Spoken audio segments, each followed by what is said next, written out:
Ah, actually, Pagtarong yung istorya niya. Pagtarong nag-meet me since during iski time. 2010. Yeah. 2010. 2010. Dahil, makik-shake hands siya. Wala na ako ginawat yung kamot. Ano man? Kay palahubog ko. Iman-hater ko sa una. Haters di ay. Pero nagkadugay, dito na build up atong ano. Friendship pa una, friendship. Tapos nagkuhan sa iski. Kaso, wala ilo ka na ako kay sa tingin sa una. Di ko na ganahan niya kay magpasukas. Dagay mga chinini. Oh. Pero asa gyapon na paingon. Actually, gignan ko din ang anong dili daw ko ganahan sa iya. Ako ang tubag is putot siya.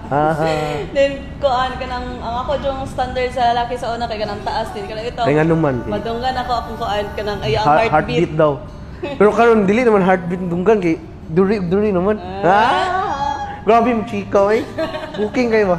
O karon, naanami karon diri na mananag yun. Murag, this is the time na.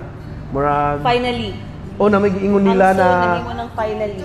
Actually, nahadlok siya kay iya na dunggan. Wala, pag maabot daw 6 years to 8 years ang relationship, diya daw magsugod ang katanan kalbaryo kanang naiuban ba partner na live-in, magbulag daw. Sabi ko, ano siya? Di, magtali na lang ta, magpakasal na lang ta. Para at least, diyan na to masukod.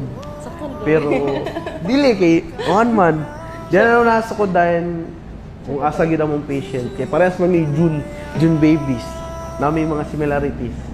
So, mauna to, this is our time. Ay, panumpa ko na sa kalangitan. Kining pagbati ko nga, way katungkaran. Way kahadlok na akong dughan. Kung di mahadlok, kay kita kauban. Guniti ang akong kamot, paingon ta dito sa altar.